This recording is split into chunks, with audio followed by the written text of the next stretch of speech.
I went ahead and started recording, so we're ready.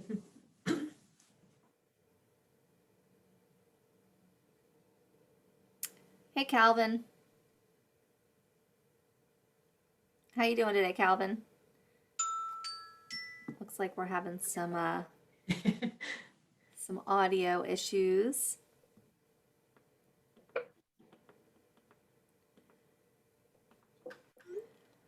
All right, so I think folks are finishing up lunch and trying to hop on here a couple minutes. I'm gonna wait for folks to turn on cameras so I know that people hear me.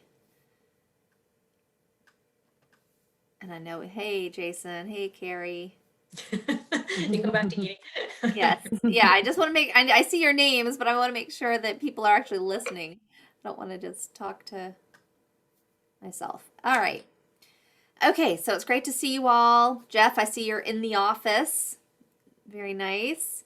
All right, so today we are going to be going over our final strategies, our draft strategies, and we're going to end a little early. We'll talk about the community engagement, and then this will be it for a couple months. So let me go ahead and get started. I'm going to share my screen.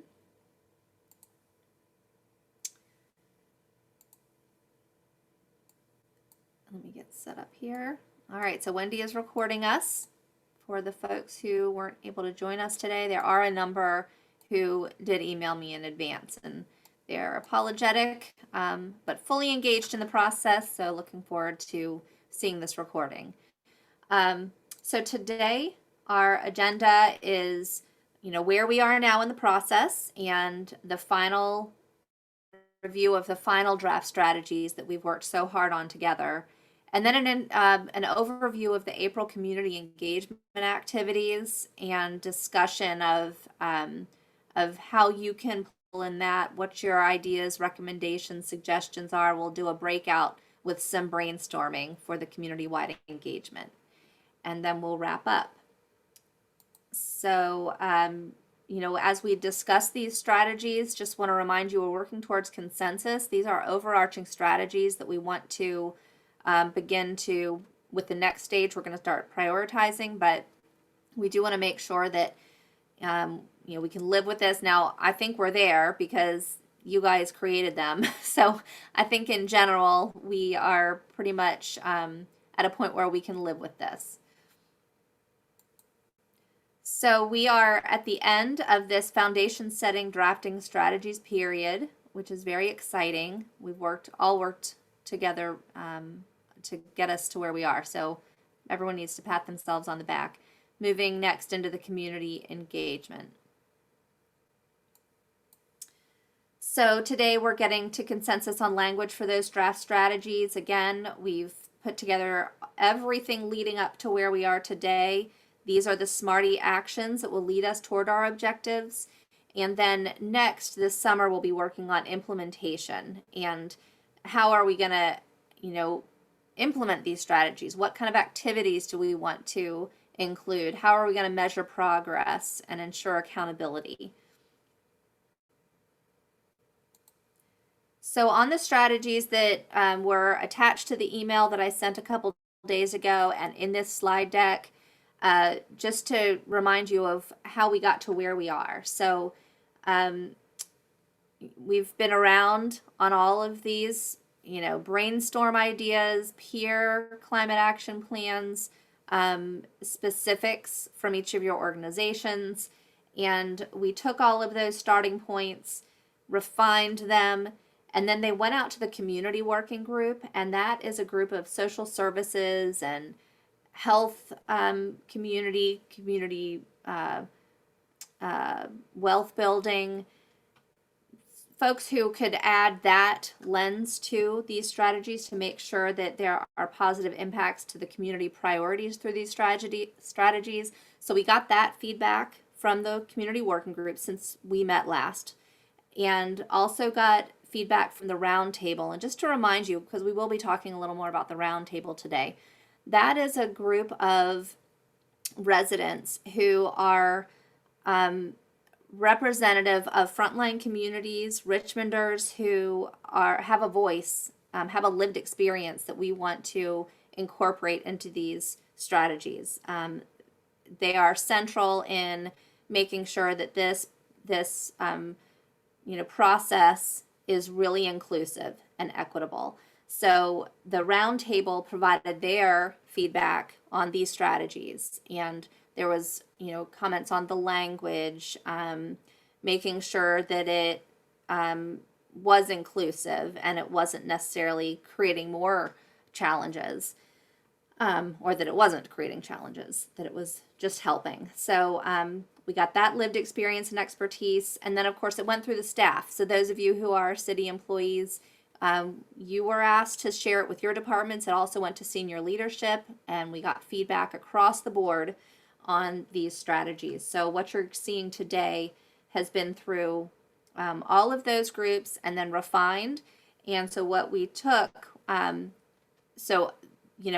the input has been all over the place, right? We've heard incentives and ideas for financing, and we've heard timelines, and we've heard metrics, and we've heard very specific ways to get this work done. So nothing has been lost. All of that feedback and input has been collected. And so we still have it in those worksheets that we all built together. But the strategies are at a level where we can, they're overarching strategies that we will build on in the future with all of those details. So looking ahead, this May through August, we'll be refining the strategies once they come back from the community with that input, making sure that they really are, going to be useful to our communities. And that's when we'll look at prioritizing. Our first goal is the 2030 plan to our interim goal. We have the 2050 goal and we have a 2030 goal. So this plan will be working towards 2030. So prioritizing which strategies are most important to get us to that goal. And then the timelines, metrics, other implementation details or activities or actions that we want to include, and then accountability. All of those details will be we'll be discussing when we meet back up in May and June and July. So that's where we'll be this summer, and then we'll discuss what's after that at the end of today.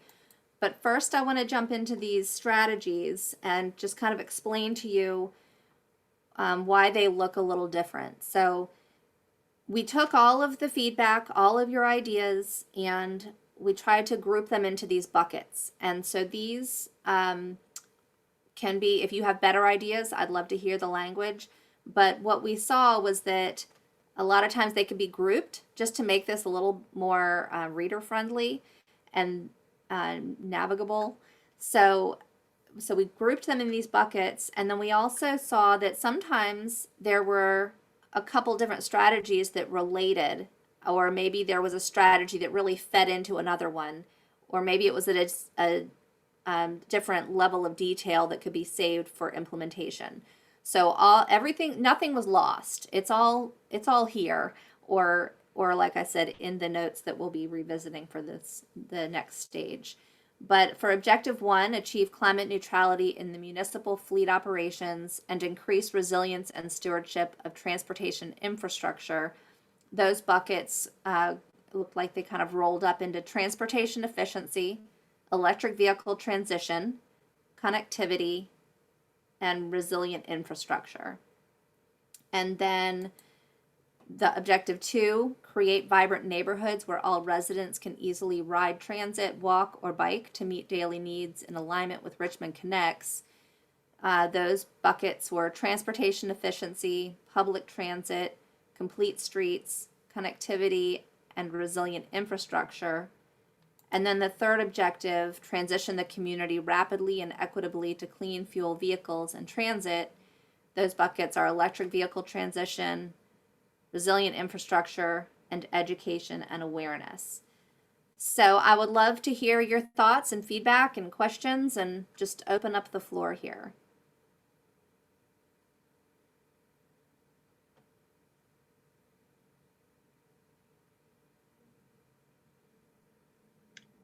Good The way afternoon. you've grouped it helps a lot, is all I would like to say. I appreciate that a lot. A lot of clarity of thought. Great. Glad to hear it. Hi, this is Diana. Just looking at the third objective and thinking about GRTC, I know Carrie's been participating in the process. Where do we align? Where are we seeing alignment of this electrification of the buses with, current strategies that GRTC are undertaking? I know they're moving, here now towards articulated buses, and they already have the CNG. Is it something that GRTC will be putting in their planning, capital planning, to begin to address some of these strategies? Hi, Dorana, it's Carrie. Gary? My understanding from Julie is that she is planning to explore, as the CNG vehicles age out, what the next bridge will be. But I do not believe that she has committed to 100% electrification at this time. Okay.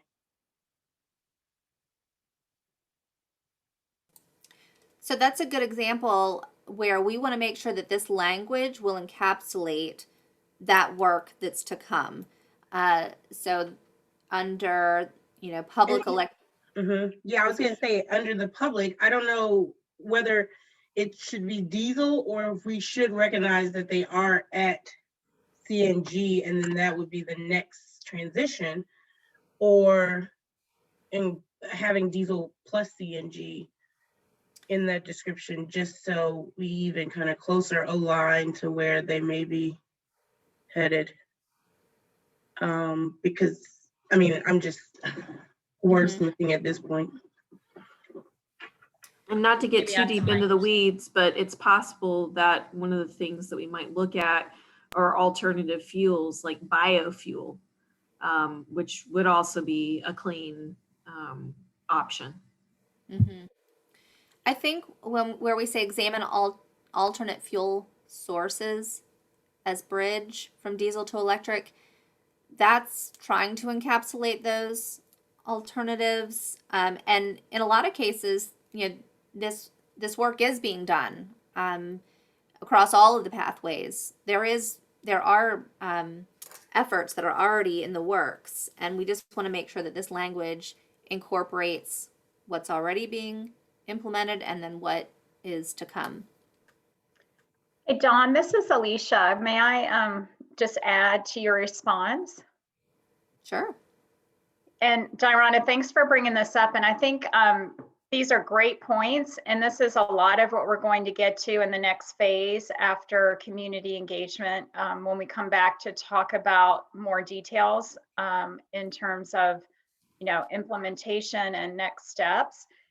Just one of the things I think be helpful to let you all know, specifically on this item with GRTC, is when we worked with the consultant helping us to do the emissions modeling, the modeling for, we did include GRTC moving to electric buses, but it wasn't until they phased out their current fleet of CNG buses, because we were, obviously aware of that they had recently, and are still ongoing in terms of just transitioning to CNG. So that's not obviously here, because we're trying to keep this a little high level at this point with the strategies, but we certainly planning to share that type of more detailed information as we move into this next phase. So, thank you. Great point there. Thanks, Diana.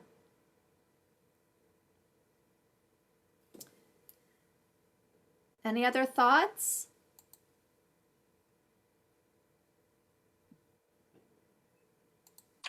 This is Trip. Do you want just higher level? I think that the objectives and I think the groupings are a really good idea.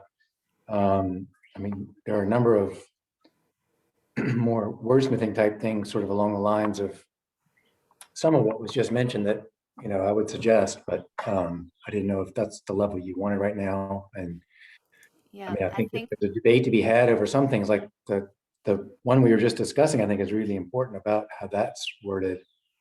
I think it needs to be even actually a little stronger about what you're bridging to, for example, but I well, just what would you I didn't suggest? want us to get us too sidetracked on any specific one, but I think the elements of what are in this chart are really good, but there are a number that I would suggest clarifying or strengthening, and I can just give those to y'all later. I think that would be great. I really appreciate that. So what's happening next is the community engagement where we will be getting more input and then we'll refine these in May. So absolutely, there's more opportunity. But if you notice a word here or there that should be corrected, it's not clear, things like that, let me know, because certainly you don't want to send anything out there with errors. But it will definitely, there's opportunity for improvement again. Julie, did you have something? Yeah, so I really do like the way this is organized. I think it gives me a quick understanding of what happened. But as I look at it, the one thing I think maybe could be a good adder here is to in one of these areas, and maybe it is objective 3, the one that you have on here, is like, how do you think about what's coming in the future to make this transition more rapid and more equitable? So like, how do you give yourself some space to do projects, or try technologies or business models or delivery modes that aren't like ready right now, but might have some potential in the near future? So how do you kind of put an innovation component in here? For example, as long as we're talking about transit buses, there's technologies out there that you can fit transit buses with like adaptive cruise control that improves energy efficiency. But like that doesn't readily seem like a solution, and the technology might not be quite there yet. But how do you give yourself some space, to understand that transition before it happens? And then when you do deliver, or make these changes, it's a lot lower risk environment, and you've already received collaboration and input from everybody. It's a great point. So maybe an innovation component in here, Mm-hmm. pilot or experimentation. Yeah, I like that. That's good for open-endedness. Just to monitor emerging technologies might be some language that would be efficient there. Okay, you don't want to get sucked into a technology that is in development saying this is the goal, but we do need to acknowledge that we don't have the complete picture because of the function of time. So that's a great addition. Absolutely. Thank you.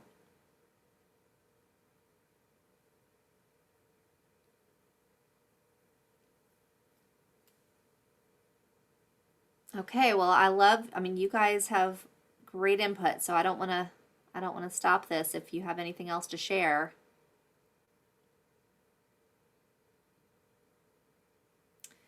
Okay, then moving on.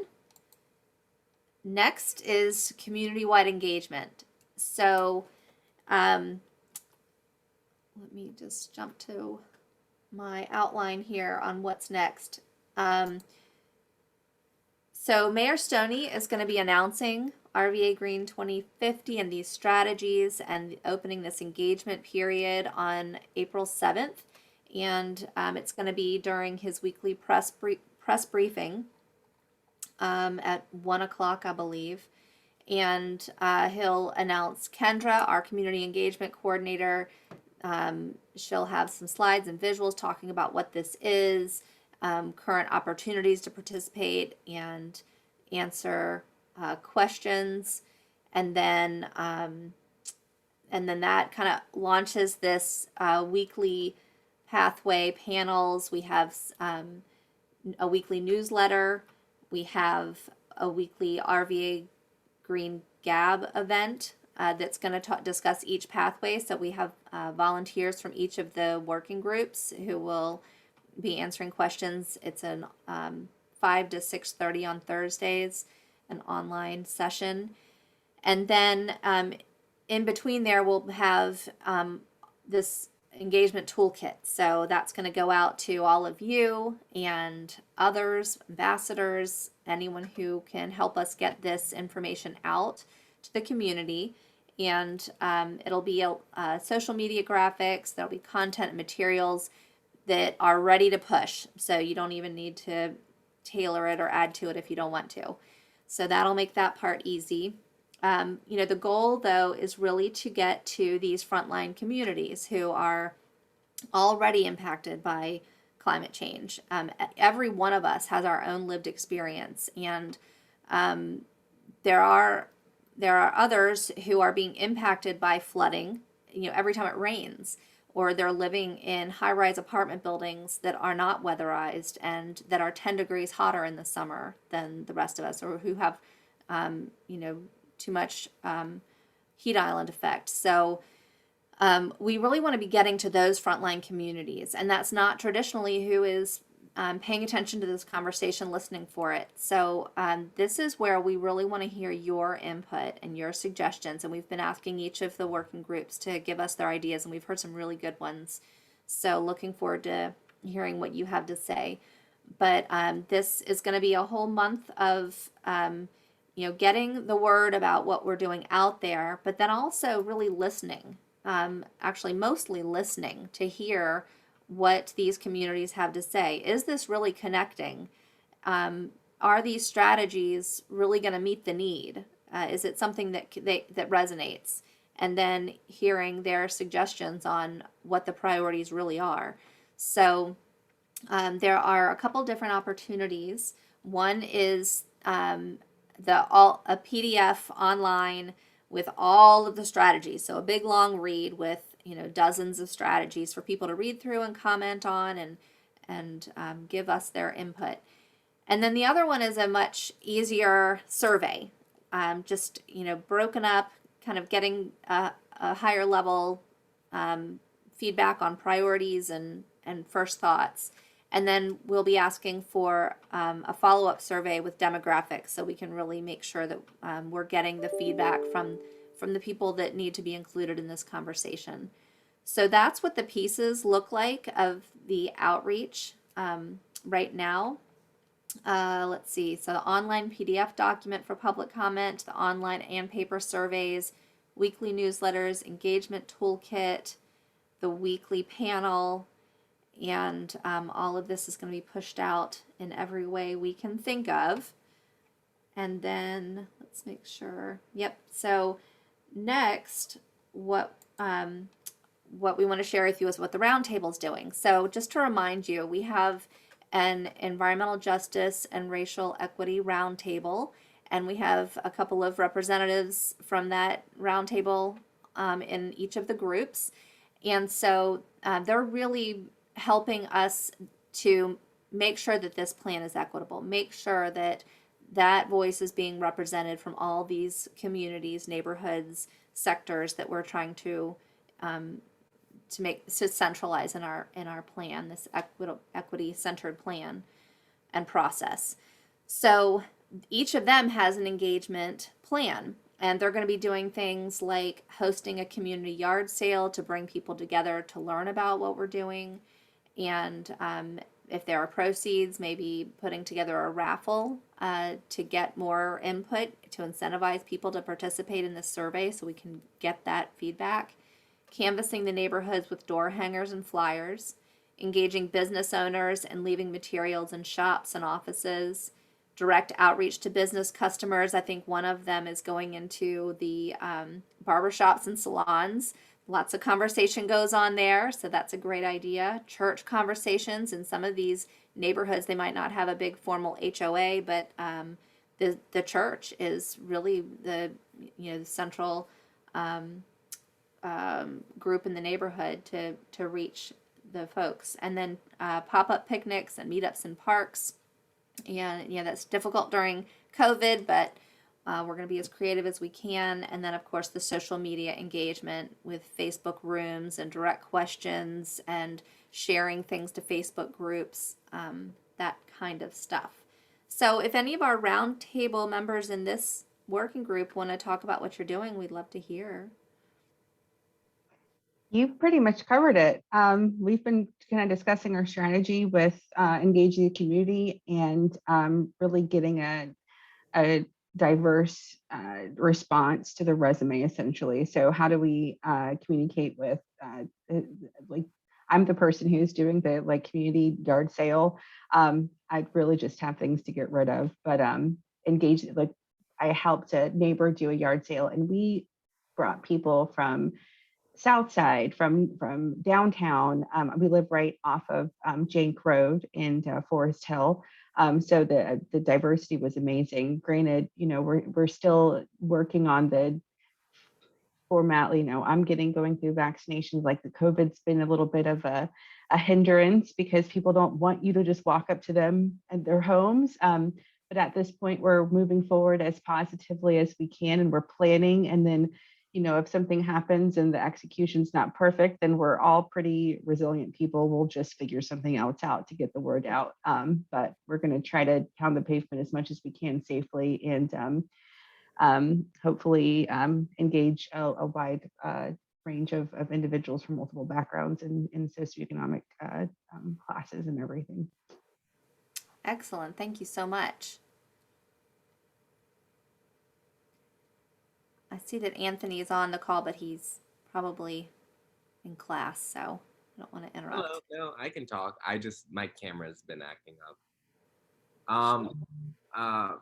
Piggybacking off that, I work with a lot of college students, and I'm part of OAP and VCU sustainability groups. And basically, the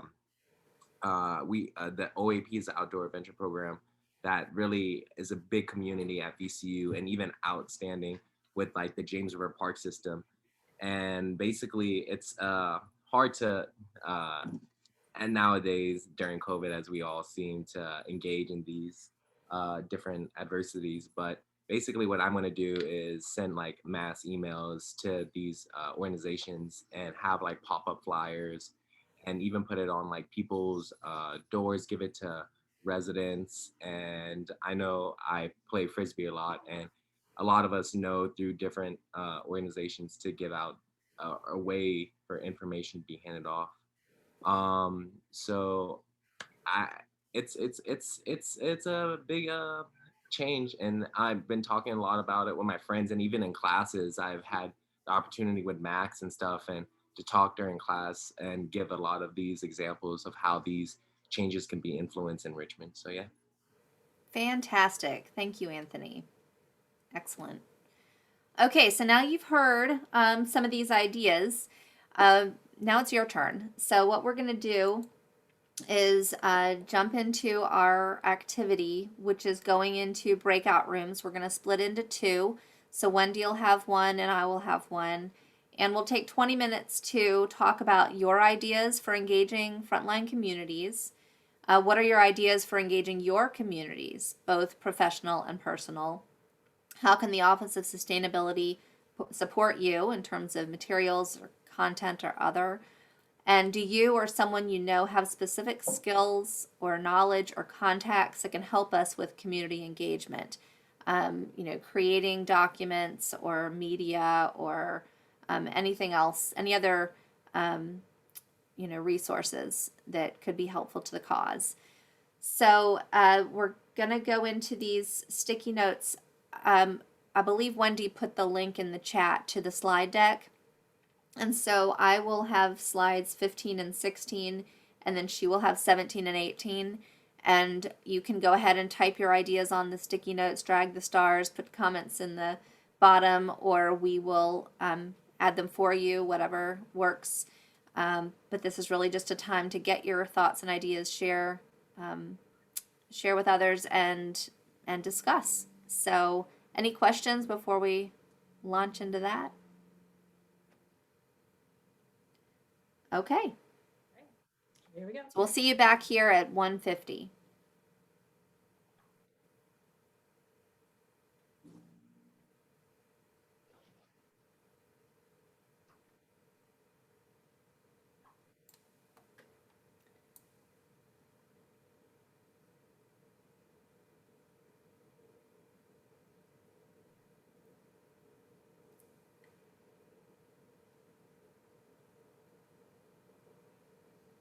All right, Angela and Barbara are with Wendy. Okay, I think this is the group. So, would love to hear your thoughts.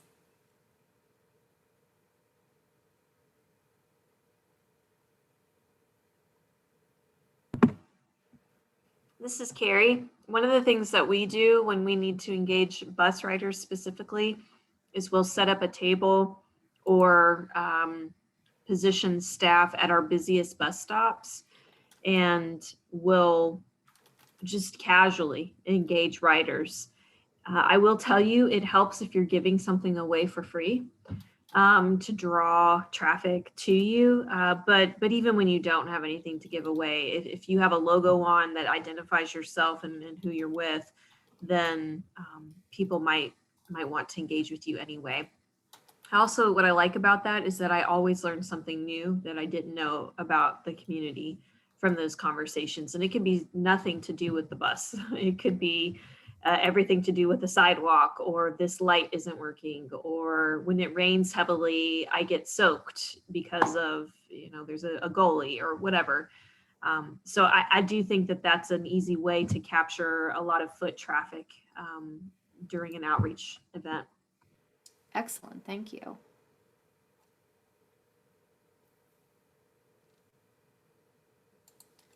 In the waste group this morning, someone suggested doing public service announcements on the bus. Is that something that's ever done, an announcement about this?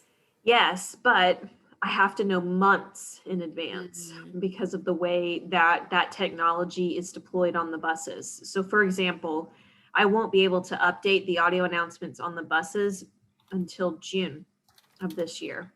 And the last time I got to update them was in January of this year. So it really just depends on when the next deployment of all of that data goes to the buses. In a non-pandemic year, we normally do 3 to 4 updates throughout the year. This year's a little different. We've had to extend our January booking all the way to June. Okay. So if you know what the message is and then you get it to me months in advance, then yeah, I can schedule it. And I can also schedule only certain dates for it to run. So for example, in the June booking, which I think will last into September probably, let's say that you had a message in August because there's going to be a pop-up yard sale that you already know about in August, then I could tell that PSA to only announce the week of the leading up to the yard sale. Mm-hmm. Great. So there's going to be another community engagement period in the fall, and maybe we could prepare for that now. Or you're saying June, have that ready in June? So yeah, if the deployment goes live in June, then I usually have to turn in all of my PSAs by early May. So I would need to know, back it up about a month or so before the actual go live. Okay, great. Thank you. Good to know.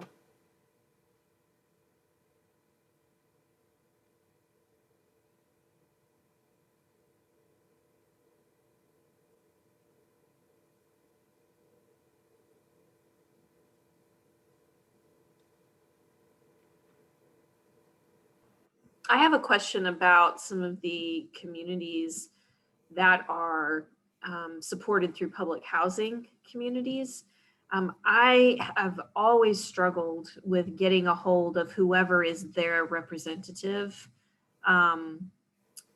so that I can schedule a meeting, so that I can share information. They don't have emails listed on the website for Richmond housing, and the phone numbers, many of them don't work, or they don't have voicemail set up. I've tried texting the numbers, never get a response. So I don't know if anyone has, whatever the secret sauce is to get connected with these communities, community leaders. That would be great to know. So Joe Sarver is on our buildings and energy group, and he's in charge of facilities for RHA, and he put us in touch with Angela Fountain, who does their communications. Did you have other ideas on, you said community leaders, and I'm just not familiar if there might be others that we should be reaching out to within that organization. Hang tight, I'll pull up the website that I was looking at. Great, thank you. Yeah, and this is Dirana. I just met with a guy who worked with the city as the community ambassador. Let me see. I'm gonna get his name for you all in a second. James Davis. And so who is he? So he works with the Office of Community Wealth Building for the city. And he heads up this ambassador program and really has a kind of key focus on the housing communities. So he has a person within every community that they mobilize, and Excellent. yeah, and he's on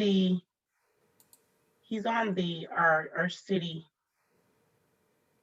I was trying to see if I can find a name.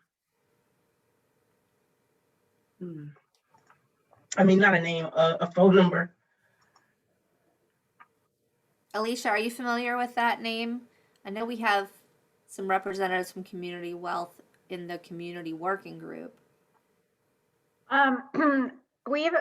I don't know, his name is not familiar. We've met with somebody from the Office of Community Wealth Building who was working with the ambassador program, but that was a while ago.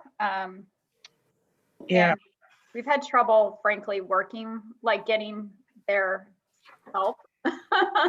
I know they're just really busy doing so many things. So I don't know if this is a new person that came on board since we talked to their office. So Yeah, I just talked to him on on the 16th, and I mean, he's very helpful. I think that's the right person to really capture that whole community. And then Carrie, when we get the rest of his information,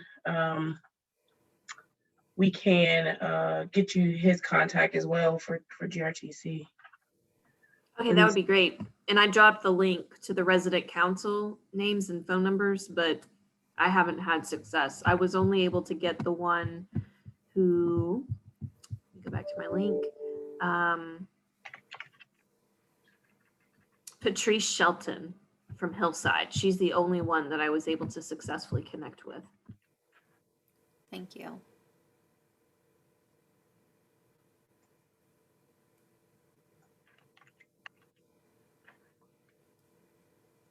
So we've talked about buses and RRHA. What else? How else do we get to these frontline communities and, the folks that are already experiencing extreme heat and flooding and excessive heat waves? We've also done outreach at grocery stores. So the market at 25th was a good central location. We've done some at Kroger. Kroger, though, just has so many layers of approval that you have to go through before they'll let you in. And you usually have to provide proof of insurance. And so it's a lot. The easiest one is the market at 25th. Okay.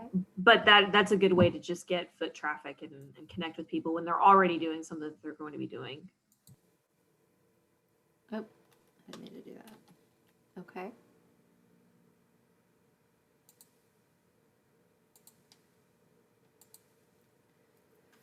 Great idea. So keep thinking about that. What ideas do you have for taking this back to your organizations or your neighborhoods or your stakeholders or, whoever you have an in with?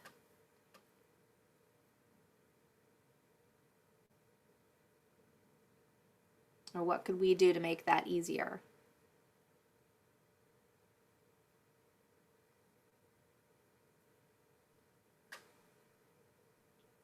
I know one that I said I was in life and housing with VC, and we did community engage, small community active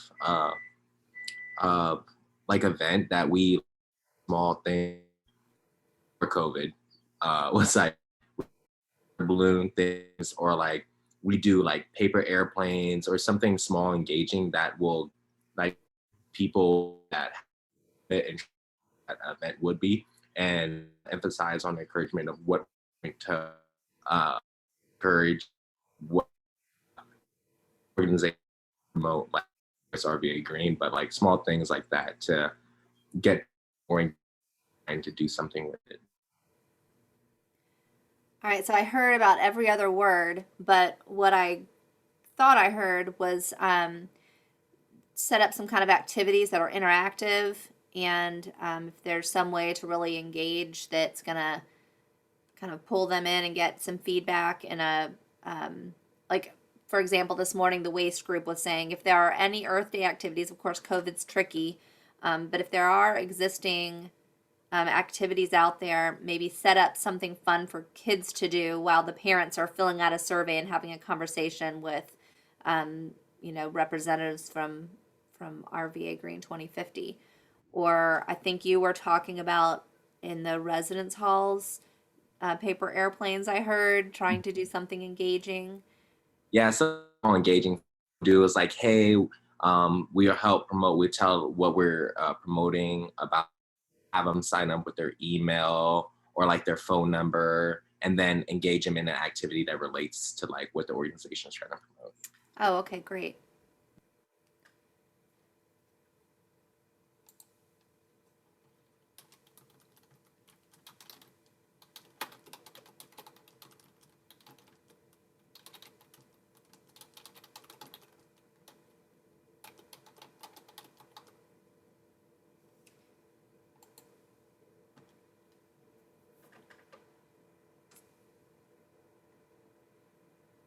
How about anything else? Do you know of anyone, or are you personally resourceful? Do you have a connection to get, media out there? Can we put something on your website, or, other ways of kind of using the channels that currently exist creatively? I'm always happy to share if you have a meeting. And normally the way that I frame it is to tell my audience, which is a bus audience, why they should be interested and why they should participate. So I would customize it for people who are following us, but it would get the word out. So yeah, I'm happy to do that. Great, thank you.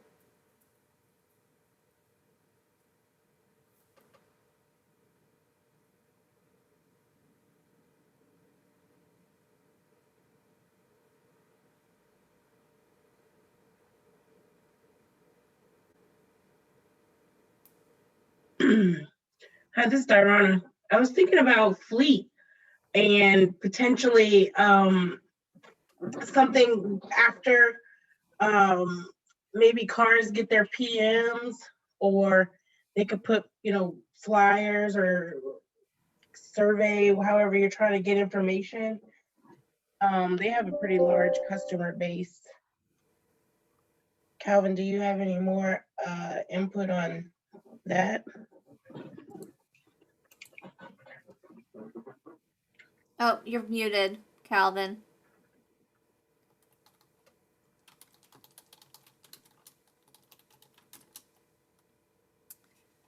Let's see if I can unmute you.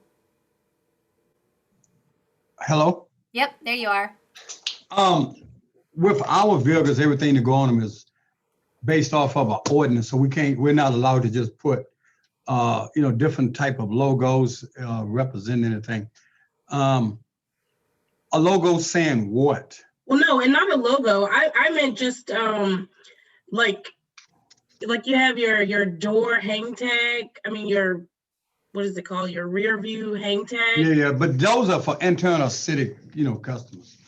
Well, no, and yeah, that's the point. Yeah, for internal, because obviously everything I do is internal to the city. So maybe. That's a great idea. I love that because we're getting door hangers made up for neighborhoods, roundtables going out in the neighborhoods. If you put them in the cars that come through the shop, lots of city staff lives in Richmond. Of course, objective one is all about municipal operations. So we'd love, more opportunities to get them involved. And for us, all of this stuff will be funded from obviously your office. I don't fund, I'm just using an example because I have no money unless the runner gonna fund. I'm internal service. I have zero for dollars. Nope, this is all about sharing resources and taking advantage of the audiences that we have in front of us. So The we will runner. do what we can to help. Okay. Great idea, Darana. Thanks. What else you got? That's good. No. What about, are you all planning like any, and I wish, and John will probably have it covered in the other breakout group, but any kind of like digital geographic targeting? Now you can get the companies to, when they're in a neighborhood or they're do a certain thing, it pops up and somebody gets a bike share, it'll pop up and really like prompt them to go either to a survey or go for public input. So you can send those out on the cell phone, like, and then they come up on the apps when they open up a certain thing if they're in a certain place. But again, John probably has it covered in another breakout group with more detail. But that's a way that we're going to use in order to target those that use some of our shared mobility devices in the city of Richmond, as we try to gather more input and information on marketing that and getting out things like Bike to Work Week and Multimodal Day and Tri Transit Week. So those are all the kind of things that we're putting out to do that. Something happened to us. I think we may have lost our leader.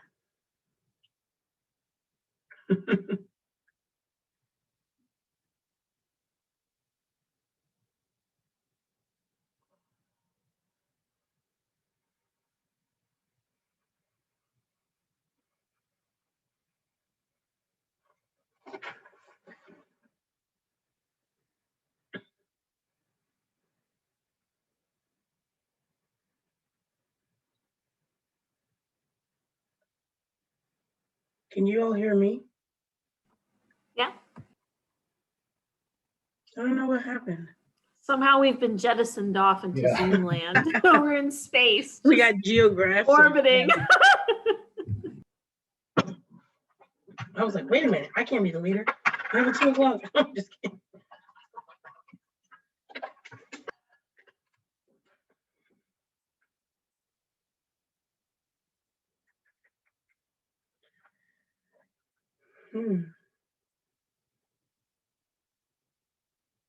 Maybe we can send her a chat.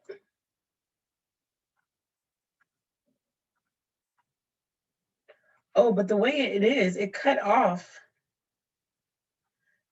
Because if I do everyone, it's just going to be you all. Oh, here we go.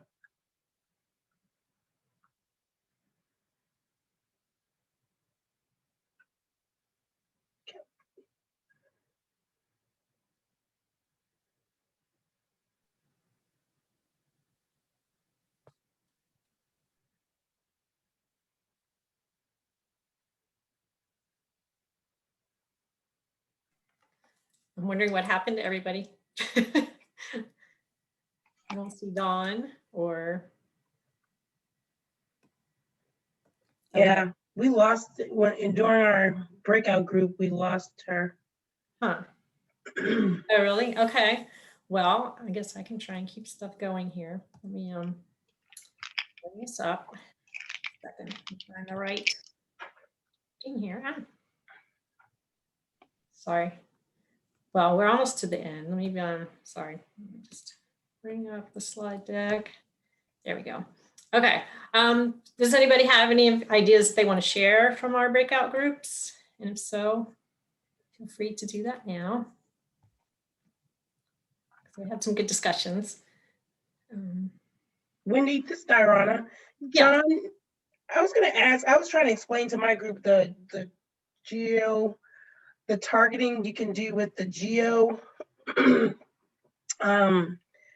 Could you kind of better explain to the group what I'm trying to talk about in regard to that?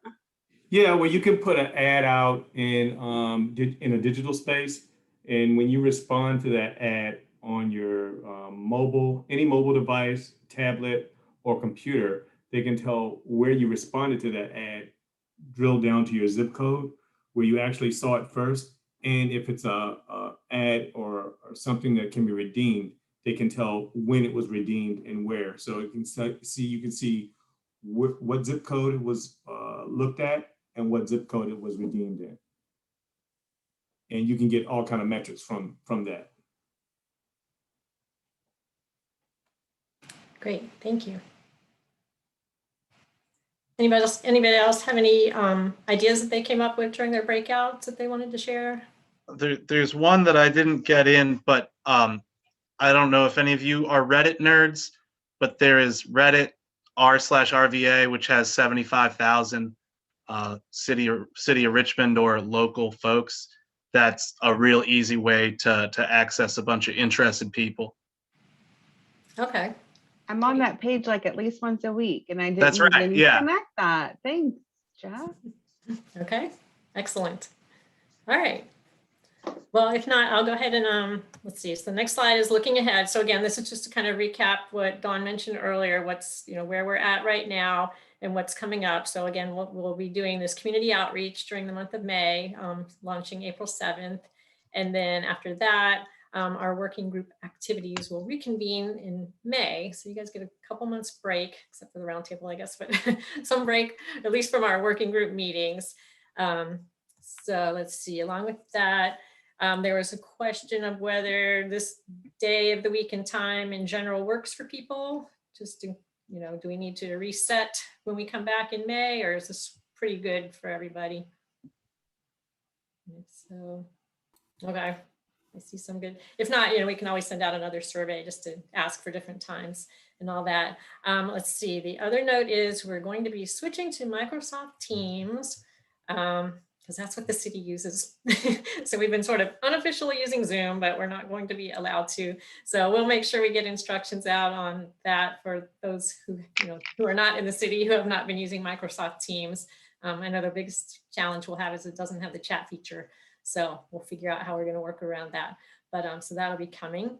And let's see. So those are our logistical notes. And so for right now, let me see if I can get the feedback survey in the chat. Oops. Let me see. Yeah, sorry about that, guys. My internet just went out. Oh, okay. So you're back. I'm glad that you were all able to continue. Yes, we carried on. I was just trying to get to I'm trying to find my way back to the chat now that I'll stop my screen sharing. How's that?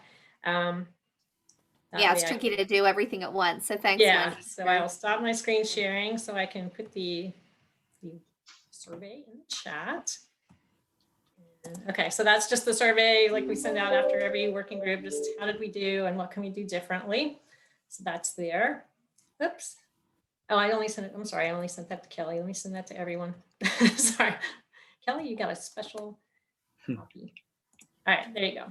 Sorry about that.